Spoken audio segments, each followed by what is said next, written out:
அனைவருக்கும் ஆக்கம் த கிரியேஷன் சேனலின் அன்பான வணக்கங்கள். நான் உங்கள் சகோதரி பாரதி. இன்னைக்கு நாம திருமதி சரசா சூரி அவர்கள் எழுதிய புது செருப்பு என்ற சிறுகதையை கேட்க போறோம். வாங்க நண்பர்களே, கதைக்குள்ள போகலாம். சீதாராமன் ஒன்றும் பயந்த சுபாவம் உடையவர் என்று சொல்ல முடியாது. வள்ளு சண்டைக்கு போக மாட்டார், பந்து சண்டையை விடமாட்டார் ரகம். ஆனாலும் அவர் பயப்படுவது 2 விஷயத்துக்கு தான். ஒன்று டென்டிஸ்ட் விசிட், இன்னொன்று செருப்பு வாங்க போவது. இரண்டிற்கும் சம்பந்தமில்லைதான். பல் மருத்துவர் அவரை சுழல் நாற்காலியில் உட்கார வைத்து முகத்துக்கு நேரே லைட்டை காட்டி வாய்க்குள் நீளமாய் எதையோ வைத்து அழுத்தும் போது பாதி உயிர் போய்விடும். கார் மெக்கானிக் ஷாப்பில் பார்த்த எல்லா உபகரணங்களையும் அவர் கையில் பார்த்தால் பயம் வராமல் இருக்குமா? ஆனால் இப்பொழுதெல்லாம் பல் மருத்துவம் ரொம்பவே அட்வான்ஸ். போன மாசம் ஒரு பல்லை பிடுங்க வேண்டி தெரிந்தது. ஆ என்று வாயை திறந்ததுதான் தெரியும். கொஞ்ச நேரம் ஆச்சு. டாக்டர், இன்னும் எவ்வளோ நேரம் என்று ஏதோ குழறினார். இதோ உங்க சொத்து என்று சொத்தை பல்லை காட்டினார் டாக்டர். செருப்பு வாங்க போவதென்றால் வயிற்றை கலக்கும். வாங்க சார், என்ன மாதிரி பார்க்குறீங்க என்பதில் ஆரம்பித்து நாம் என்ன மாதிரி செருப்பை வாங்கவே கூடாது என்று நினைத்திருப்போமோ அதை அப்படியே தெரிந்து கொண்ட மாதிரி அதை நம் தலையில் கட்டியே தீர்வது என்று பின்னாலேயே அலையும் சேல்ஸ்மேனை பார்த்தாலே பயம். அவனும் இவரை ஒரு கை பார்க்காமல் விடுவதில்லை என்று பின்னாலேயே வருவான். நம்முடைய கண் போகும் திசையை பார்த்து பாய்ந்து அந்த ரேக்கில் இருக்கும் செருப்பை எடுப்பான். Sir, latest model, light weight, காலில் இருக்கிறதே தெரியாது, நடந்து பாருங்க சார். இதில் இன்னொரு வேடிக்கை என்னவென்றால், ஒரு கால் செருப்பை தான் எடுத்து வைப்பான். எந்த கால் என்று குழம்பி தவிக்கும் போது அவசரமாய் நம் காலை பிடித்து, உலகத்திலேயே நம்முடைய காலை இத்தனை ஆசையாய் பிடிப்பது இவன் மட்டும்தான். சார், வலது கால் போடுங்க, தோ வர என்று சொல்லிவிட்டு இடது கால் செருப்பை கொண்டு வந்து, கட்டை விரலை நல்லா உள்ள நுழைங்க சார், இப்போ நடந்து பாருங்க. நடக்கும்போது சரியா இல்லாத மாதிரி இருந்தாலும் என்னவோ அவன் வருத்தப்படுவானே என்று, பரவாயில்ல, கொஞ்சம் கால் வெளியே நீட்டி கொண்டிருக்கே, இருங்க சார், நெக்ஸ்ட் சைஸ் கொண்டு வர. சரியா இருப்பது மாதிரி இருக்கும், இல்லாத மாதிரியும் இருக்கும். இந்திராவை கூட்டி கொண்டு வந்திருக்கலாம். சரிப்பா, இதையே பேக் பண்ணிடு. சார், நடக்க நடக்க அட்ஜஸ்ட் ஆயிடும். எது அட்ஜஸ்ட் ஆகும், காலா செருப்பா என்று கேட்க பயம். அவனுக்கு தெரியாததா எத்தனை பேர் வருகிறார்கள். வீட்டுக்கு வந்ததும் நடந்து பார்த்தால் கிழண்டு வந்துடும் போல பயம். இதே போல்தான் ஒவ்வொரு தடவையும் செருப்பு வாங்கும்போது ஒன்று ரொம்ப டைட், இல்லைனா லூஸ், சொல்லி வைத்த மாதிரி ஒரு வாரத்தில் அட்ஜஸ்ட் ஆயிடும். இந்திரா இந்த விஷயத்தில் படு கெட்டிக்காரி. அவனை உண்டு இல்லை என்று பண்ணிவிடுவாள். அவன் பாட்டுக்கு சொல்லிக்கொண்டே இருக்க வேண்டியதுதான், கண்டு கொள்ளவே மாட்டாள். 10-15 ஜோடியாவது பார்த்தப்புறம் 10 கேட்வாக் பண்ணி பார்த்து தன் மனசுக்கு திருப்தியானால் ஒழிய வாங்கவே மாட்டாள். அப்படியே கச்சிதமாக இருக்கும். இந்த வம்புக்கு தான் சீதாராமன் எவ்வளவு பழசானாலும் தைத்து தைத்து போட்டுக்கொள்வார். அடையார் டெலிஃபோன் எக்ஸ்சேஞ்ச் வாசலில் செருப்பு தைக்கும் பழனி இவருடைய ஆத்ம நண்பன். நெய்க்கு தொன்னை ஆதாரமா அல்லது தொன்னைக்கு நெய் ஆதாரமா என்கிறார் போல் பழனியை நம்பி சீதாராமனா அல்லது சீதாராமனை நம்பி பழனியா என்று தெரியவில்லை. இவரை பார்த்தவுடன் பழனி ரொம்பவும் சுறுசுறுப்பாக்கி விடுவான். அவனுக்கு சீதாராமனின் செருப்பில் எந்தெந்த இடத்தில் எவ்வளவு தையல் போட்டிருக்கிறான் என்பது பழனிக்கு அத்துப்படி. போன வாரம் மறுபடியும் புது செருப்பு காலை வாரி விட்டது. பழனி உட்கார்ந்திருந்தான். செருப்பை வாங்கி இண்டு இடுக்கு விடாமல் பார்த்தான். சார், சொல்றேன், தப்பா நினச்சிக்காத சார், இனிமே தையல் போட இடமே கிடையாது. உன் செருப்பே என் தையல் பழத்தில் தான் நிற்குது சார். பேசாம இத்த கடாச்சிட்டு புது செருப்பு வாங்கிக்கோ சார். 5 வருஷத்துக்கு நான் கேரண்டி. யார் செருப்புக்கு 5 வருடம் கேரண்டி தருவார்கள்? சீதாராமன் போன வாரம்தான் புது செருப்பை வாங்கினார். சாதாரணமாய் புதிதாக எது வாங்கினாலும் கோயிலுக்கு முதலில் அணிந்து செல்வது வழக்கம். ஆனால் செருப்புக்கு மட்டும் இதற்கு விதிவிலக்கு. யாராவது எடுத்துக்கொண்டு போய்விட்டால் வேறு வழி இல்லை. பழனி சொன்ன மாதிரி பழைய செருப்பை குப்பையில் எறிந்து விட்டார்.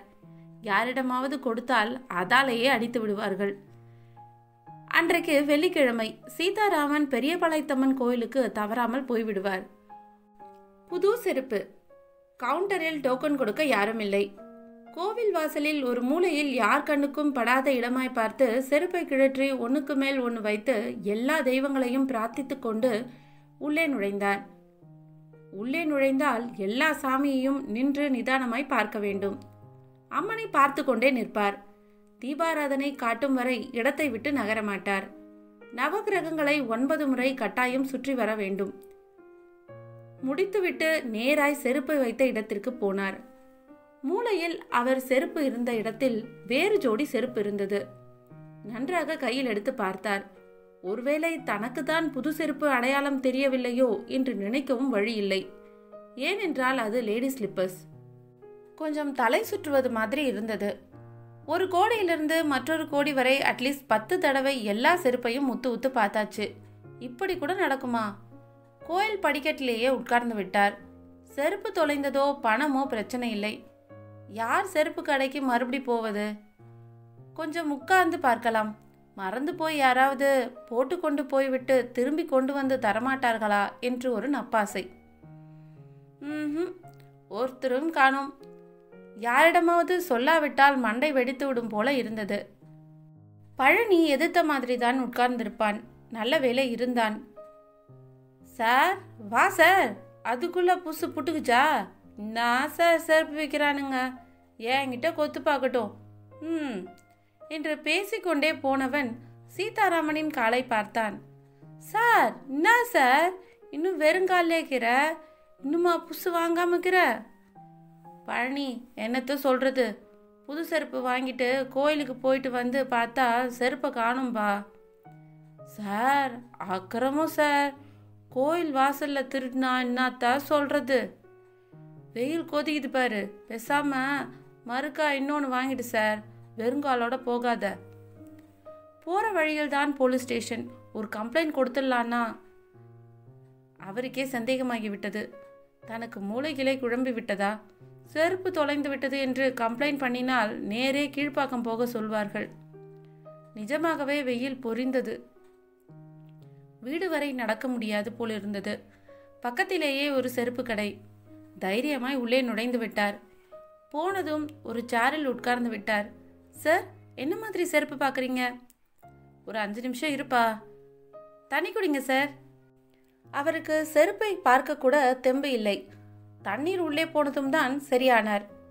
ஜாஸ்தி விலை இல்லாத லேட்டஸ்ட் மாடலாக காட்டுப்பா. 2-3 செருப்பு ஜோடியுடன் வந்தான். சார், இதை போட்டு நடந்து பாருங்க என்றான் சேல்ஸ்மேன். சீதாராமன் வேண்டாய் வெறுப்பாய் நடக்க ஆரம்பித்தார். சட்டென்று நின்று விட்டார். ஒரு நிமிஷம் நின்று உத்து உத்து பார்த்தார். சந்தேகமே இல்லை, அவருடைய செருப்புதான். எப்படி தெரியும்? இந்திரா செய்த தந்திரம்தான். வெளிப்பக்கம் 2 செருப்பிலும் நெயில் பாலிஷில் நன்றாக தெரிகிற மாதிரி சின்னதாய் பொட்டு வைத்து விடுவாள். எங்கிருந்து பார்த்தாலும் அடையாளம் தெரியும். அவருடைய அதே செருப்பை போட்டுக்கொண்டு ஏறத்தாழ ஒத்த வயதினருடைய ஒருத்தர் 2 சேர் தள்ளி உட்கார்ந்திருந்தார். இவரா எடுத்திருப்பார்? பார்த்தால் பரம சாதுவாய் தெரிகிறாரே. விலை கம்மியா எடுப்பா. அவர்தான் சேல்ஸ்மேனிடம் சொல்லிக் கொண்டிருந்தார் அந்த புதியவர். இவருக்கு எதுக்கு புது செருப்பு? அதான் நல்ல ஜோடியா பார்த்து திருடி போட்டுக்கிட்டு இருக்காரே என்று சீதாராமனின் மனதிற்குள் எண்ணம் ஓடியது. என்னதான் செய்கிறார் என்று பார்த்து விடலாம். பக்கத்தில் போய் உட்கார்ந்தார் சீதாராமன். விலை கம்மியில் ஒரு ஜோடியை பொறுக்கி கொண்டார். பேக் பண்ணி விடவா சார் என்றார் சேல்ஸ்மேன். இல்லப்பா, நான் இதை போட்டுக்கிறேன், இதை பேக் பண்ணிடு என்று காலில் இருந்த செருப்பை எடுத்து கொடுத்தார் புதியவர். சீதாராமனும் எழுந்து விட்டார். சார் சார், இதை பேக் பண்ணிடவா? கரெக்டாக இருக்கும். இதுக்கு 10% டிஸ்கவுண்ட் இருக்கு சார். சேல்ஸ்மேன் சீதாராமனை விடமாட்டார் போலிருந்தது. இல்லப்பா, இப்போ வேண்டாம். அவர் கவுண்டர் பில்லை பே பண்ணி விட்டு கிளம்பினார். அந்த புதியவர், அவர் தப்பிப்பதற்குள் பிடித்தாக்க வேண்டுமே என்று சீதாராமனும் பின்தொடர்ந்தார். சார், ஒரு நிமிஷம். பின்னாடியே நடந்தார் சீதாராமன். என்னையா கூப்பிட்டீங்க என்றார் புதியவர். ஆமாம் சார், உங்ககிட்ட நான் தனியாக பேசணும் என்றார் சீதாராமன். ஏங்கிட்டயா? உங்களை முன்ன பின்ன பார்த்தது கூட இல்லையே. ஆனால் என் செருப்பை பார்த்துருக்கீங்களே என்றார் சீதாராமன். சார், நீங்கள் என்ன சொல்கிறீங்கன்னு எனக்கு புரியலையே. நீங்கள் கையில் வச்சிருக்க செருப்பு என்னோட இது சார், வாங்கி 1 வாரம் கூட ஆகல என்றார் சீதாராமன் அவர் கைகளை பிடித்தபடி. என்னை மன்னிச்சிடுங்க சார், என் பேர் நாகராஜன். தயவு செஞ்சு நான் சொல்ல போகிறத நீங்கள் நம்பணும். உங்களோட அரை மணி நேரம் உட்காந்து பேசணும். வசந்த பவனில் உட்காந்து பேச உங்களுக்கு ஆட்சேபனை இல்லையே? வசந்த பவனில் ஃபேமிலி ரூமில் ஒரு மூலையாய் பார்த்து உட்கார்ந்தார்கள். 2 காஃபியும் போண்டாவும் ஆர்டர் பண்ணிவிட்டு சீதாராமனை பார்த்தார். என் பேர் Nagarajan, retired government clerk, teachers காலனியில் வீடு. சார் நீங்கள்? என் பேர் சீதாராமன், பக்தவச்சலம் நகரில் இருக்கேன். இதெல்லாம் என்ன வேண்டி கிடக்க என்று மனசு சொன்னாலும் அவருடைய சாந்தமான பேச்சு அவரிடம் கோபித்து கொள்ள இடம் கொடுக்கவில்லை. ஆனாலும் பொறுமை போய்விட்டது சீதாராமனுக்கு. நாகராஜன், என் செருப்பு எப்படி? ஒரு நிமிஷம், நான் விவரமாக சொல்லிடுறேன் சார், நீங்கள் முதல்ல செருப்பு தொலைச்ச கதையை சொல்லுங்கோ என்றார் நாகராஜன். சீதாராமன் ஆதியோட அந்தமாய் எல்லா கதையும் சொன்னார். நாகராஜன் நிறுத்தி நிதானமாய் கதை சொல்ல ஆரம்பித்தார். உங்களை மாதிரி தான் நானும் வெள்ளிக்கிழமை தவறாமல் பாளையத்தம்மன் கோயிலுக்கு வந்துடுவேன். இன்னைக்கு காலம்பரை 8 மணிக்கு கிளம்பி கோயில்கிட்ட வந்துட்டேன். பழைய செருப்பு வாரந்து போச்சு, தூக்கி தான் எறியணும். சரி விதியேன்னு கோயிலுக்குள்ளே நுழைஞ்சிட்டேன். ரொம்ப நல்ல தரிசனம். திரும்பி அப்படியே நடந்துடலான்னு 10 அடி கூட எடுத்து வச்சிருக்க மாட்டேன். நல்ல கூரான கல் காலை பதம் பார்த்துருச்சு. கதையே இங்கே தான் ஆரம்பம். நான் ஹைலி டயபெட்டிக் பேஷண்ட். போன வருஷம் ஒரு முள்ளு காலில் குத்தி ஆறவே இல்லை. கிட்டத்தட்ட 6 மாதம். டாக்டர் நல்லா திட்டினாரு. இவ்வளவு சர்க்கரையை வச்சுக்கிட்டு எப்படி தான் தைரியமாக வெறுங்காலோடு நடக்கிறீங்களோ எனக்கு புரியல. கொஞ்சம் விட்டுருந்தா கேங்க்ரைன் ஃபார்ம் ஆகி காலையே ஆம்புடேட் பண்ண வேண்டி தந்திருக்கும். இனி ஒரு தடவை வெறுங்காலோட நடந்து கல்லு குத்திருச்சுன்னு வந்தீங்கன்னா நான் பார்க்கவே மாட்டேன். டாக்டர் சொன்னது ஞாபகம் வந்துடுது. வெயில் வேற சுட்டெரிச்சுது, கொப்பளம் வந்துடும். பார்த்தேன், புதுசாக உங்கள் செருப்பு தான் கண்ணில் பட்டுது. கண்ணில் படாத இடமென்று அல்லவா அவர் மறைத்து வைத்தார். பழைய செருப்பை எடுக்க மனசு வரலை. என்னை மாதிரி செருப்பு வாங்க முடியாதவராக இருக்கும். போட்டுக்கொண்டு நேராய் கடைக்கு போவது, புது செருப்பு வாங்குவது, எடுத்த செருப்பை பூக்கடை மீனாட்சியிடம் கொடுத்து யாராவது செருப்பு தேடி வந்தால் ஒப்படைத்து விட வேண்டியது. இதுதான் சீதாராமன் என் பிளான். ஆனால் என்னோட அதிர்ஷ்டத்தை பாருங்கோ, உங்களையே நேரில் பார்க்க நேர்ந்தது. தெய்வ சங்கல்பம்.